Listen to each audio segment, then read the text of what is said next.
Се наоѓам во дводневна посета на Киев, Украина. Имав прилика да остварам неколку работни средби. Првата средба беше во канцеларијата на омбудсманот со мојата колешка, заменик народен правобранител, со која што разговаравме за состојбите во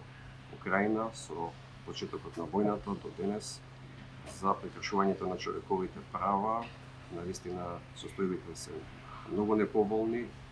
и сведочиме дека прекршувањето на човековите права станува секојдневие. Имавме средба и со представници на канцеларијата на главниот обвинител, кои што ни известија за активностите кои што ги преземаат со цел прибирање на докази и аргументи за војните злосторства кои што се сторени од страна на руската војска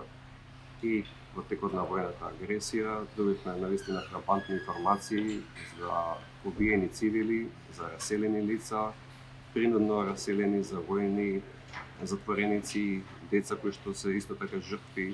на војната, кои што се принудно раселени на територија на Русија, и за други дела кои што навистина се нечовечки, нехумани, особено во 21 век, да се случуваат на територија на Европа. Исто така, имавме средба и со заменик министерката за правда, со која што разговаравме за правни прашања поврзани со оваа проблематика, со војните дејствија,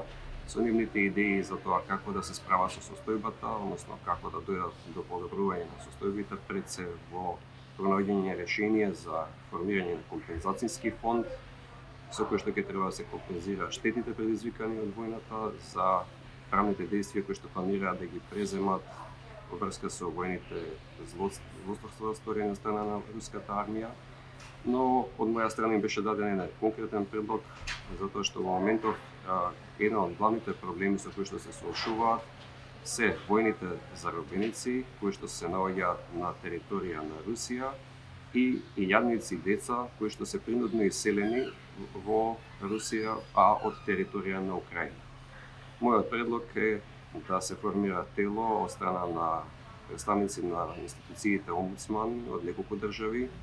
кои што ќе може да ги посетат овие лица, вклучително и децата, да разговараат со нив и евентуално да се најде начин како да се дојде до нивно ослободување и враќање повторно на територија на Украина.